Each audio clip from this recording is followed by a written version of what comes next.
Hello, I'm Tim Rogers. You are watching Kotaku.com. Red Dead Redemption 2 sucks.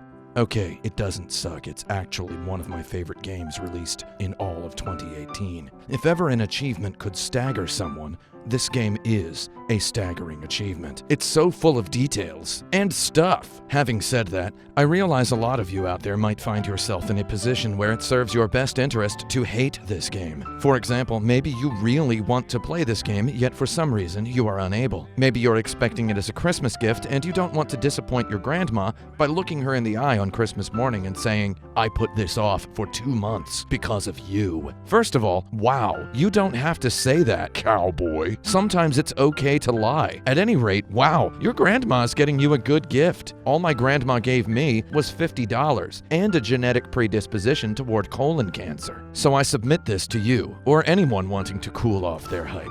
Welcome to Red Dead Redemption 2, The Haters Review, presented as a list of things I hate about Red Dead Redemption 2. Some of the items on this list are jokes. Some of them aren't jokes. Some of the items on this list which look like jokes will contain shrapnel of sincere sentiment. Meanwhile, some of my sincerity will contain quote-unquote funny turns of phrase. I leave it up to you to decide what is a joke and what isn't. The frame rate. Red Dead Redemption 2 is locked at 30 frames per second. That's ridiculous. The earliest silent films about cowboys ran at 16 frames per second. So yeah, I'm gonna hold out for the PlayStation 3 version. Give me a PC version. The previous item on this list was a joke about how I wish there was a PC version. I need to replay the Drunken Cowboy mission in both 60 FPS 4K and 144 FPS 1080p in order to conduct a scientific experiment in which I ascertain which combination of frame rate and resolution produces the more voluminous output of vomit. And I'm just gonna admit right here, I set the auto aim option to wide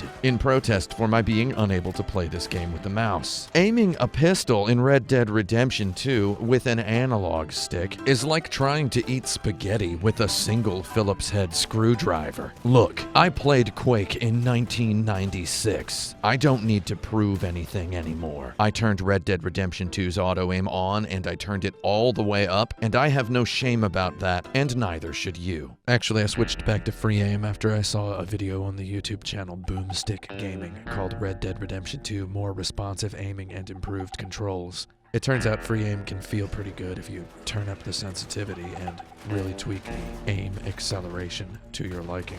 The game lets you configure aiming controls separately for mounted and on foot, so I have no shame at all about leaving lock-on set to normal for mounted, even though that is very unrealistic because dime westerns are full of stories of cowboys struggling with the decision of whether or not to get off their horse so that they can fire more accurately on foot versus mounted. Firing while mounted was a task of renownedly Herculean difficulty.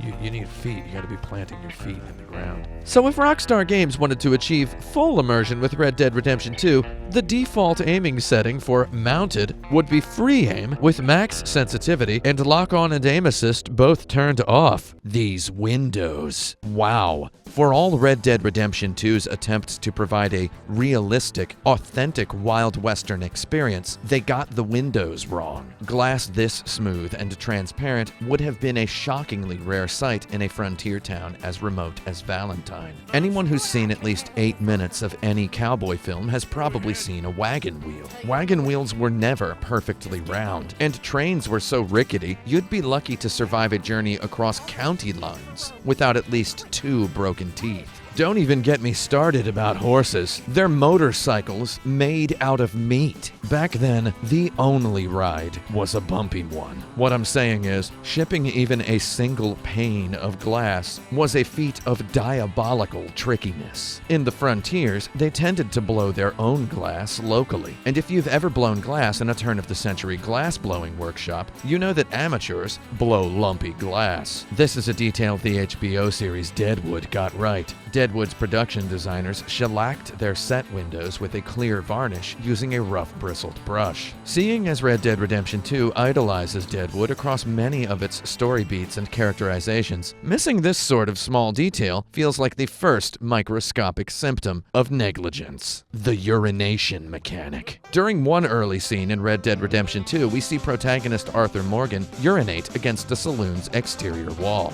Despite being a game that lets us go anywhere and do anything, it will not let us aim the urine stream. Come on, Rockstar. It's 2018. Conker's Bad Fur Day for the Nintendo 64 let us aim a urine stream all the way back in 2001. Skinning. You can hunt, track, trap, and kill more than 500 species of animal in Red Dead Redemption 2. You can skin all of these animals and eat all of their meat. You can eat the meat raw, or you can cook it. The skinning animations for all of these animals are long, laborious, and grotesque in their shocking realism. I personally have not eaten meat in 30 years, though not because I love animals. I have not eaten meat in 30 years because I hate animals, and I do not want to touch them, much less put them in my mouth. Therefore, I gotta admit that the gleeful, horrific coldness with which Arthur disrobes these dead beasts of their fine pelts owns. On the other hand, Red Dead Redemption 2 offers me ample opportunity to mercy kill an injured mount. However, it does not allow me to thrill execute a healthy horse. I cannot confess that this is, in fact, my fancy. However, imagine this notion did strike me. Should I level my rifle toward the beast, striking a gesture as if to both barrel blast the broadside of this breathing bicycle into oblivion? The bucking bronco resists my reticule. The aiming implement becomes a shadow of itself.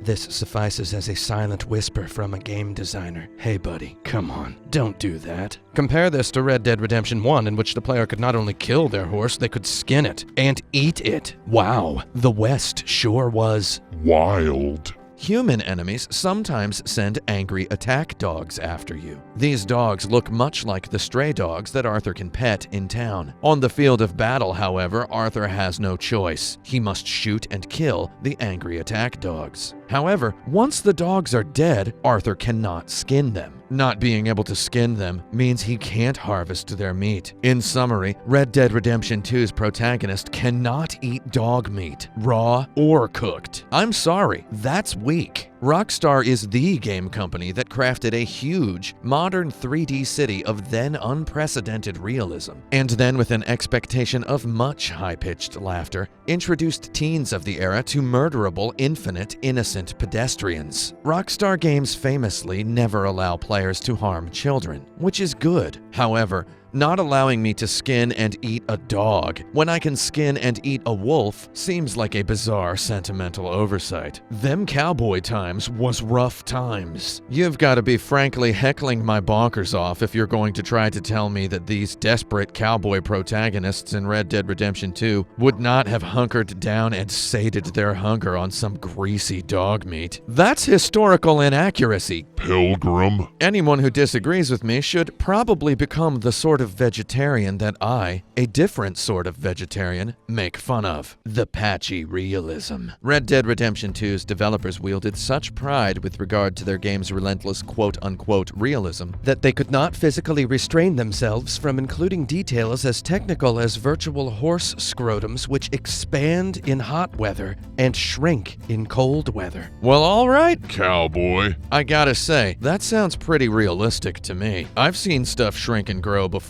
Further on the subject of expansion and contraction, the protagonist Arthur Morgan loses weight if you don't eat enough. He gains weight if you eat too much. I've had both of those experiences in real life. However, I conducted an experiment in which I forced Arthur Morgan to sleep 59 nights in a row in a hotel room without eating any food. All he consumed were these little tiny bottles of hair tonic. Fun fact, I'm a bit of a quack pharmaceuticals history buff. Hair tonic was real. It had ashwagandha in it. They sell ashwagandha on Amazon.com. I actually take ashwagandha for not for any hair growth related reasons. Yeah, it has some actual proven benefits. I'm pretty sure if I subsisted on 5-hour energy drinks and dreamless sleep for 60 days, I'd be dead for 49 days. Red Dead Redemption 2 will allow me to be shot in the head and killed by an omniscient representative of the law immediately after touching the side of a man's torso with the tip of my horse's head. It does not, however, allow me to simulate a fatal hunger strike. That's some wild world building. Partner. The shaving. Red Dead Redemption 2 lets protagonist Arthur Morgan grow a wild grizzly beard, and it also lets players choose which parts of that beard he can shave, if he shaves any of them at all. You can style your nasty face growth into a goatee, mutton chops, a curly handlebar mustache, or some unholy mixture of multiple archetypes. You can make your dude look like Logan from Wolverine, or Henry Cavill from Mission Impossible 6, or like Joaquin Phoenix from Inherent Vice. In keeping with the historical traditions of the frontier, barbers do business in the backs of saloons. Note this makeshift peppermint barber pole painted in red and white on a wooden pillar outside the building. That's an authentic detail. Look at Arthur's personal shaving kit in camp. Notice that Arthur Morgan keeps a little porcelain cup full of dry shaving soap. Being part of a vagabond crew, he would not keep a gelatinous cream. Back then, an airtight container for gelatinous shaving cream would have constituted a luxurious expense for a traveler such as Arthur Morgan. Without an airtight container, the shaving cream would dry out and spoil. Therefore, Arthur carries a dry shaving soap, which requires moistening. This strikes me as authentic. And check out this whetstone. He clearly sharpens his razor himself, as you would no doubt expect after taking one look at his muscles. Arthur also possesses what we amateur shaving implement historians playing Red Dead Redemption 2 in native 4K on an Xbox One X can clearly tell is a boar's hair brush. A badger hair brush suitable for the finest barbershops in London would have cost way too much money for a wild outlaw back then.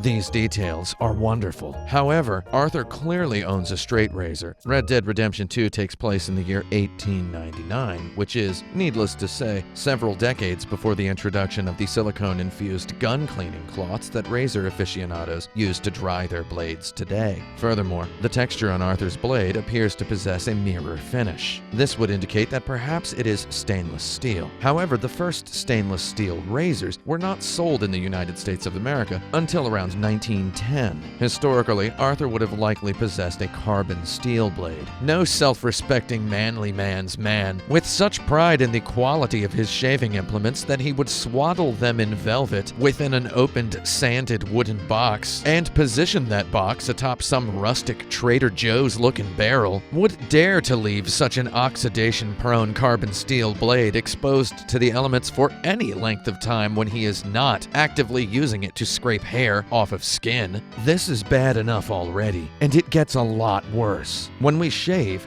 we don't even see the razor. Barbers perform the action instantaneously. The use and upkeep of a single-blade straight razor required a thorough education back then. Average men considered the manipulation of a straight razor as complicated a task as anything a doctor could perform. This was, of course, before brain surgery or heart transplants. So if Rockstar's so proud of all their animation prowess, why don't we see Arthur shave himself? Why don't we see the barber shave Arthur? The guy just stands back there and the beard disappears. If you're gonna shave me soullessly without the briefest flicker of blade sport showmanship, I want a refund. Glue that rat's nest back on the bottom of my head, pal. Life and death. For all its ruminations on mortality, for all its grave intonations on the subject of decisions and consequences, Red Dead Redemption 2's basic mechanics treat these ultimate issues as obstacles, not oblivions. Like, during a story event, I shot and killed something like 18 officers of the law in ice-cold, angry blood. All I had to do was pay $120 to a guy at a train station, and now they'll let me back into town. When I go back to the town, the shopkeeper is like, "We don't want any more trouble out of you." If I saw the guy who had shot and killed 18 guys and their horses and their corpses and their horses' corpses in the middle of the main street of my town, heck, I would have already moved to another town, or at least bought a shotgun. He's talking at me like I ate someone else's pancake at recess, not like I transformed 18 people's torsos into dead people's torsos. After last time, I'll be keeping an eye on you.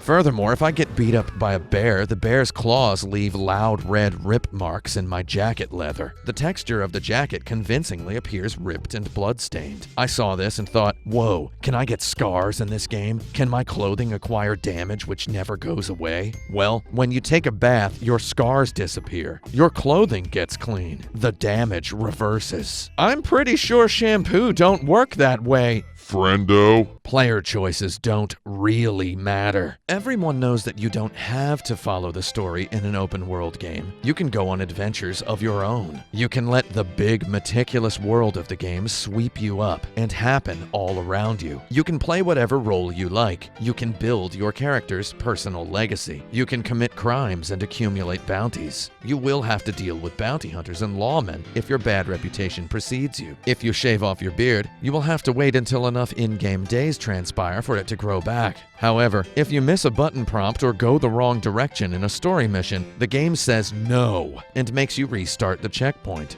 These games are all about freedom until you try to act on that freedom in the middle of a tightly scripted sequence. I know, this is just how open world games are. Though, we've been playing these open world games for 2 decades now, and they're always teasing us with talk of choices. Though usually that quote-unquote choice is just the choice to blow up a police car with a rocket launcher or to steal it and drive it off a bridge, then eventually get killed by the police and wake up in a hospital. When are we finally going to get an open world game that forces us to live with the consequences of a botched mission? Like, if I shoot a shopkeeper in the leg, the next time I go into the shop, he's got a prosthetic leg, and he's warning me not to start trouble. What with all the accessible firearms in that town, if I were that guy, I'd buy a shotgun and shoot Arthur Morgan on sight. I shouldn't be able to go back to that shop anymore. At the start of the game, all the gang members are talking about how they need money. All the missions are about getting money. The narrative portrays the pressure of the law starting to close in. Why can't there just be hardcore gut punch game overs if you fail too many of the money-getting missions? Like maybe there's 20 possible missions and you only need to succeed at 5 of them in order to get enough money to graduate to the next chapter. Failing 10 of these missions in a row would actually be cinematic. It would feed in sublimely to the narrative theme of the desperation of these outlaws. Maybe if you fail too many, the law finds you and everyone dies and the game is like, this is a bad ending. Start over and try again, punk. That's what a Persona game would do. Oh, Red Dead Redemption 2 probably doesn't do this because the game is too long. I think we're far enough into the video for me to just have to reiterate that a lot of this is me joking and overreacting histrionically on purpose. I actually love how slow this game is, though maybe in the middle of this joke I have something I actually believe to say, so just bear with me. Red Dead Redemption 2 is a huge, high-budget game. In order to impress every purchaser with the depth and breadth of its hugeness and high-budgetness, it must be long. It also must tell a guaranteed story. The story must always proceed almost exactly the same for everyone who plays. The game is huge and long because it genuinely wants to feel like you're watching 6 seasons of a television show. However, Red Dead Redemption 2 is not always giving us HBO-quality TV material. Sometimes its missions are just like sitcom episode plots, with most of the jokes removed. We're often repeating actions we've done before and sampling character traits we've already observed in ample abundance for the 100th time. What if instead of 6 seasons of a generally good TV show, Rockstar aimed for the feel of an 8-episode choose-your-own-adventure miniseries with a dozen different endings? It'd be like the arcade game Outrun, where at the end of each episode there's a fork, which slots you onto another path. I played God of War 2018 all the way through 4 times. I'd probably play a tight 10-hour open world game with 12 endings 13 times. And by then I'd love the game so much I would play the multiplayer every day. The clipping. If I don't clip my beard clips through my character's collar. Why even let me grow this young dirty Santa Claus beard if each shirt in the game doesn't have a corresponding variation to account for facial hair length? I mean, this is nitpicking, though it's also really strange to look at this in cutscenes. I want to wear this shirt. It's a cool shirt. The Existential Questions. Why was this dead guy I looted carrying 2 opened cans of chewing tobacco. Why did he open one when he had already opened the other? Are they different flavors for different moods? According to the graphics, they are the same brand. Was there something terribly wrong with one of them, so he opened another? Is one of these cans of chewing tobacco poisoned? If so, why didn't he throw it away? Was he afraid someone would find it, chew it, get poisoned, and die? How did he know it was poisoned? Did he feed the chewing tobacco to his dog? Did outlaws in the Old West keep dogs as poison tasters? That's terrible. I'll never know the answers to any of these questions because I shot the owner of these 2 cans of opened chewing tobacco in the top of his chest with a sawed-off shotgun before he could so much as yelp "Yee-haw." The profanity is inaccurate, with a frequency beyond which often becomes constantly. Red Dead Redemption 2's characters modify nouns with the present progressive form of the F word, used like an adjective. They use the F word all by itself sometimes as an interjection as well. It is possible this is Red Dead Redemption 2 idolizing the gritty, hard-edged, miserable, dark tone of Deadwood. Deadwood was full of vile, angry, modern profanity. However, Deadwood series creator David Milch once said in an interview that he originally wanted the characters to speak in period-appropriate profanity, which would have included words like heck, darn, consarnate, and tarnation. Ultimately, Milch replaced the words with more modern profanity because he didn't want audience thinking the characters sounded, quote, like Yosemite Sam, unquote. Now, I personally was too young to a point of being literally non-existent back when it would have been possible for a man to roam the Wild West, though I'm certain from what I've heard that the only F word in those days was frontier. If Red Dead Redemption 2 wanted to nail another slam dunk of authenticity and transcend their beloved Deadwood, they would have wheeled out all the rootins and all the tootins. By tarnation. The case of the translated carbine. Red Dead Redemption 2 pushes all its chips to the middle of the card-playing table and says, I am all in to this, its inventory management system. You store guns in the saddle on your horse. Whenever you get off your horse and head toward the hiding hole of any ruffians dumb enough to be existing in front of your gun, you have to remember to make sure you've removed the exact gun you want from your horse's saddle. Otherwise, you'll get halfway into a mission and reach for your double-barrel shotgun only to find a .22 caliber varmint rifle or its situationally spiritual equivalent in its place. This extra step of hilarious logisticality injects heavy weight into even the most mundane of missions. However, like almost anything in any video game, it turns out it's all a big load of a lot of magical nonsense. Any gun to which you have ever received a formal introduction will always be available in your horse's saddle at any time. If you drop one gun in order to pick up a different gun, that gun you dropped will appear back on your saddle. Even the unique guns you get from killing optional side quest characters. I caught on to the thinness of this veneer in an early mission. In order to take the double-barreled shotgun from the mantle above the fireplace in this scruffy bandit cabin, I had to drop my carbine on the floor. I went outside, called my horse, put the shotgun into the saddle, and then went back into the room to retrieve the carbine. All the game's gesticulating about the importance of caring for my animal had impressed upon me a perceived need to be ultra-mindful of the position of each of my belongings. Well, the carbine was gone from the cabin floor. Did the bandits have an invisible maid?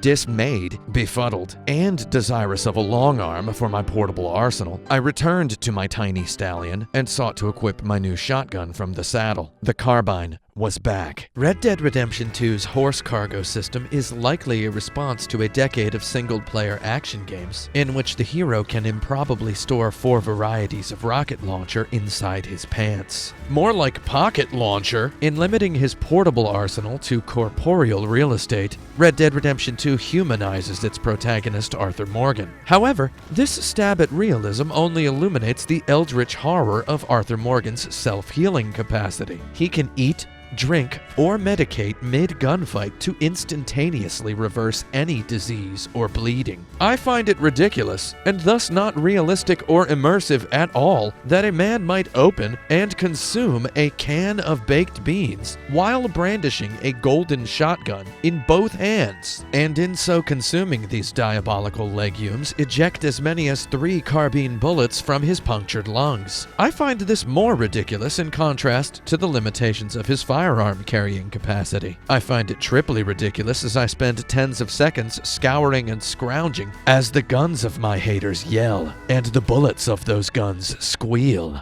Young dirty Santa Claus is carrying a whole heckin' consarned Walgreens in his bottomless satchel. He's got a liquor aisle and a candy aisle in his little man purse. Further to our terror, this sinister messenger bag affects a time travel aura. While Arthur scours through its many pockets and categories, time slows down around him. Mercilessly, time does not stop. What belongs where? What are these sections? Provisions, tonics, ingredients, materials, kit, valuables, documents. What does each of these items do? As bullets surround you and death threatens you, you remember the yellow pages. You remember nutrition supplements. You remember the DMV. You can and may get shot in the throat through your beard before you can untangle the riddle via which the game designers inflicted their estimation of a tin of biscuits' pharmaceutical value versus the medical property of a flask of whiskey. Likewise, if you leave the horse in the middle of the woods and then walk miles to the farthest stable, all you have to do is choose retrieve to warp your horse to the stable. My grandpappy told me cowboys had it a lot rougher than this. Actually, my grandpappy only ever told me that cigarettes ain't bad for you, and then he died of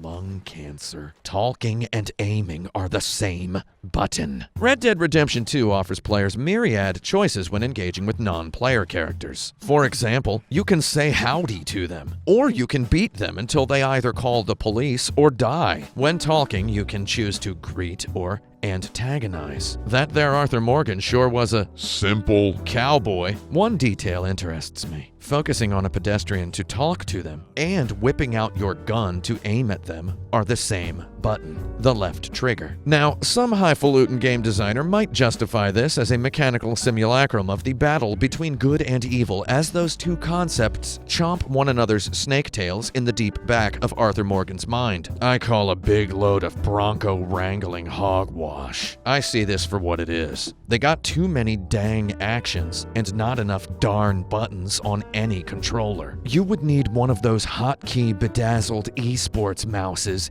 in each hand to even come close to having half as many buttons as there are actions in Red Dead Redemption 2. In game design, we have a concept called the action button, also known as the context-sensitive button. In Zelda: Link to the Past and Ocarina of Time, the action button is generally the A button. The action button does whatever it's supposed to do, given the situation. Every other button on the controller does the same thing all the time. Red Dead Redemption 2, however, has no one genre. You shoot, root, toot, hoot, and loot, though you also have to take saddles off horses and put them on other horses. You have to track and hunt. You tell friendly old ladies to have a good day. You play poker. You play dominoes. You eat dinner. You cut your hair. You steal stagecoaches. You fire your shotgun upon skinned bear carcasses. Each button on the controller has context-sensitive tap, hold, and release actions. And when I say context sensitive, I mean this game has a lot of context and a lot of sensitivity. Having to hold all of this information in your brain all of the time pushes you gently, gradually away from the technically gorgeous cowboy role-playing experience. One moment, you're appreciating the shadow of a gray storm cloud, or the shrapnelled reflection of that same cloud, reflected in many shiny puddles patching a rain-wet prairie. The next thing you know, you're accidentally punching your horse instead of mounting it, and then the game's astute realism blinks back into focus, the horse kicks you, and you die. oops. These apples. Are these apples dodecahedrons? It's 2018 and we seriously can't get some round apples in our game with 150 different breeds of horse? Seriously, you'd cut your face if you tried to eat one of these. Wow, I don't like them apples. The copywriting. I love the shop catalog UI. I love the pencil mark cursor. It's like 19th century e-ink. The tone of the ink is perfect. The lines of the illustrations are authentic. I love that they let you zoom into the copywriting. I will be honest with you, I have read a lot of late 19th century shop catalogs. I'm something of an advertising history maven, and I can say with confidence that the word choice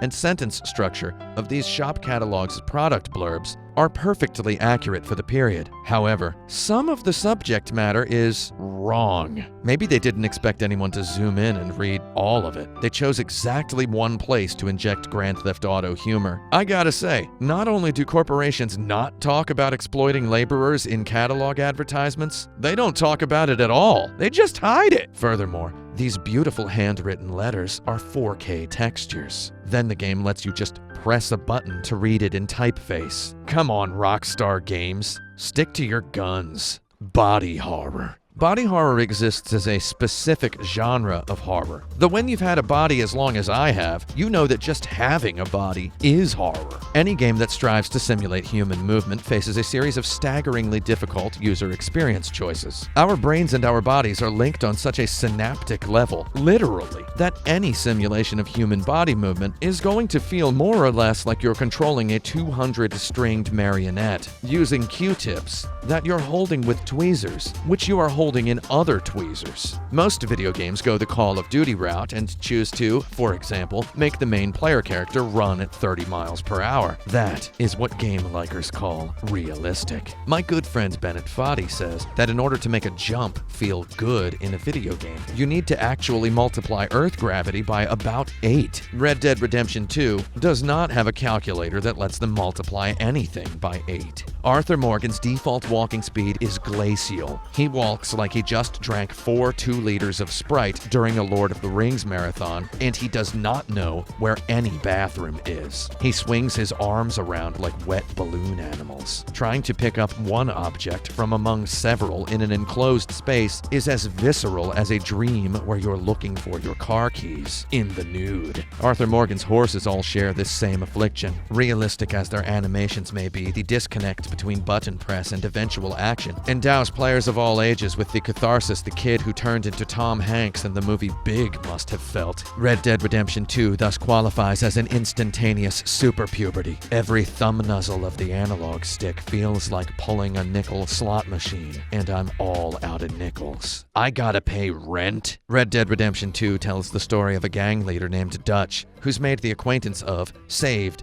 forgiven, and taken upon many accomplices and acolytes. He often sermonizes about their grand plan to escape the law and to find some land to buy and thereafter call their own. Then they will forgive themselves of the crimes they committed on their way to get there first, and start their own society and formulate laws prohibiting the forgiveness of others who may commit similar crimes to their own past crimes. It's a simple fable about American exceptionalism and utopianism. And I gotta say, none of the BioShock games ever showed the misguided utopia being built, so I consider this progress. However, game design-wise, all it really amounts to is you spend the game living in a tent in a camp, and there's literally a donation box you put money into. Think of it as a swear jar. If you'd asked me at age 9, what do cowboys do? I do not think I would have said, cowboys paid rent a lot, or cowboys had roommates, and they treated rent as a pay-what-you-want expense. These cowboys sure are defamiliarized. The deconstruction of cowboy romanticism. I confess, I read every review of Red Dead Redemption 2 I could. As research, more than 6 reviews lauded the plot for its quote-unquote deconstruction of quote-unquote the cowboy mythos. Well, sure, though it's important to note that cowboys were romantic icons even during the peak of their existence. The biographer character dramatized in Red Dead Redemption 2 is based on a historically accurate profession. Men did in fact wander the West searching for interesting tales, the way journalists today might go to the Middle East. Except the biographers around the turn of the century did not have any journalistic scruples. Over the course of the biographer side quest, Arthur Morgan will track down witnesses to the great deeds of the famed gunfighter Jim Boy Callahan, and of course course he's going to find out that Jim Boy was never quite the brave man the lay people seem to remember. This almost directly mirrors the story arc of the gunfighter English Bob and his biographer W. W. Beauchamp in Clint Eastwood's 1992 film Unforgiven. Hey, that's one of my top 10 favorite movies. It's written by one of the people who wrote Blade Runner. That's not to say that Unforgiven was the first film to attempt the deconstruction of a cowboy, not by a long shot. Deconstructing the cowboy mythos is a theme as old as cowboy fiction, especially films. While Red Dead Redemption 2 has some pretty spectacular period-accurate dialogue in parts, it also has some Duke Nukem twins-like dialogue moments such as, "We ain't kids no more. Well, we never really was."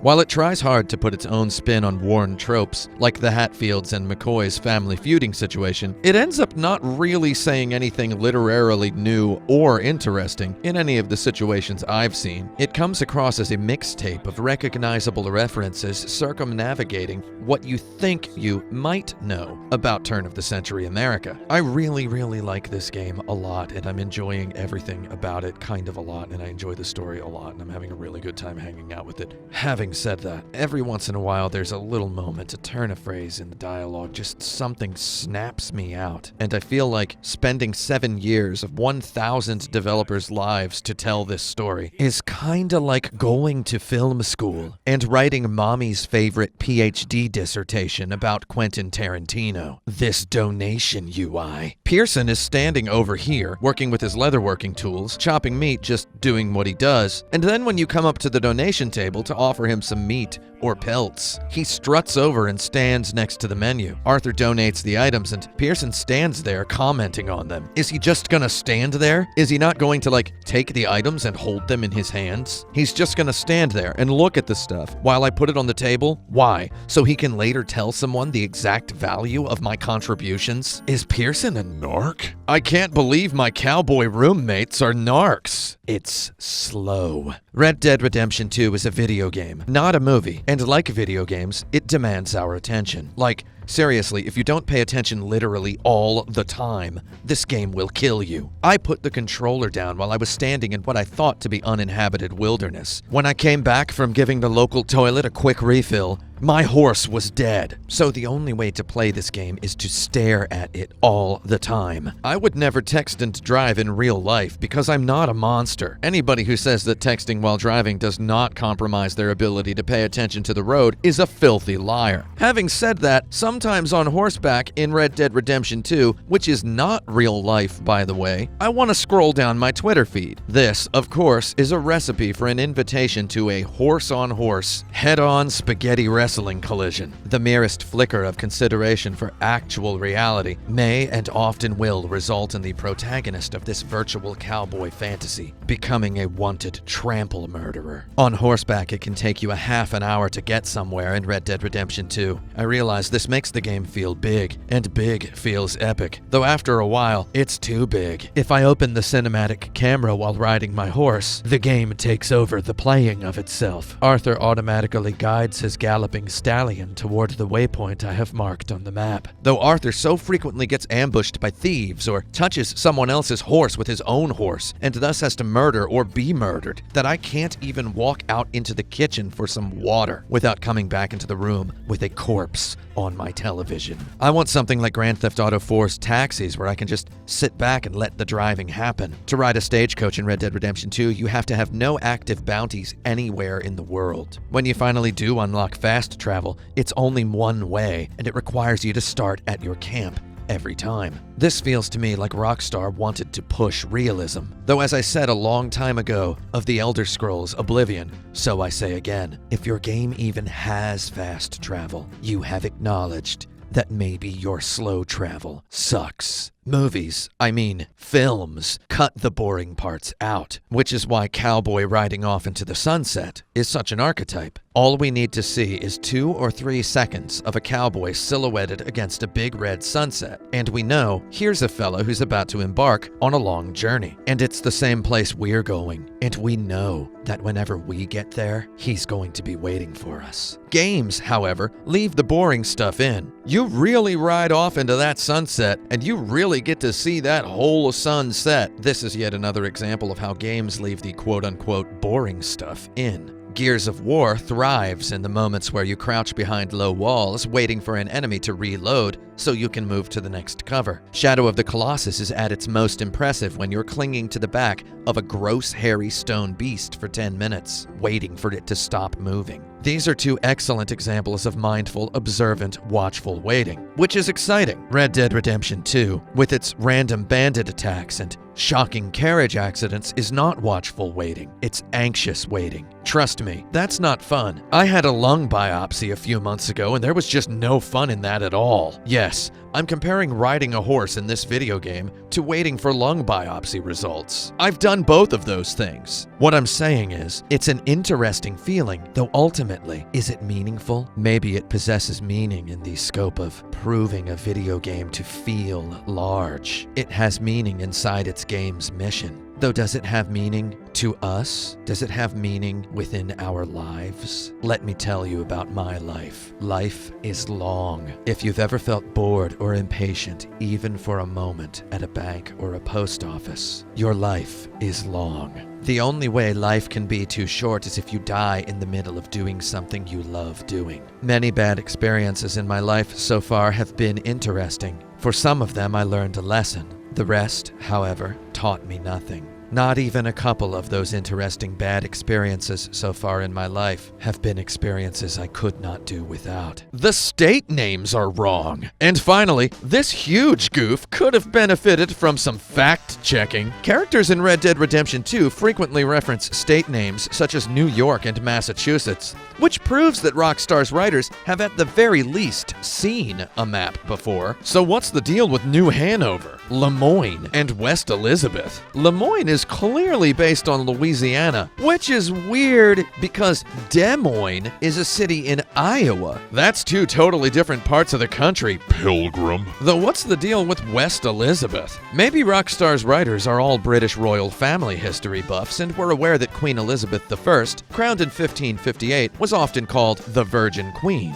and that persons and businesses acting in her honor often took the naming style Virginia. Rockstar's writers must have momentarily forgotten that this convention extended to the name of the New World colony named after that same queen. Therefore, I'd say this is probably an honest mistake. And isn't that what video games are all about? To play a video game is to make a multitude of successive honest mistakes, feel shame at the words game over, and experience the exuberant rush that comes with forgiveness in the shape of an offer to continue. And that's what Red Dead Redemption 2 is all about. Mistakes. Both the kinds of mistakes honest people make when they're just trying to live their lives, and those perpetrated by filthy liars like Outlaw Kings and game designers. I'm gonna admit, I forgot what we were talking about. Red Dead Redemption 2 owns, and you should get it. In fact, I'm about to go home and horse around that luscious open world in the native 4K Xbox One X version right now. Well, that's enough of this. I was born stupid, however, I will not die hungry. Video games forever. Kotaku.com. Cowboy.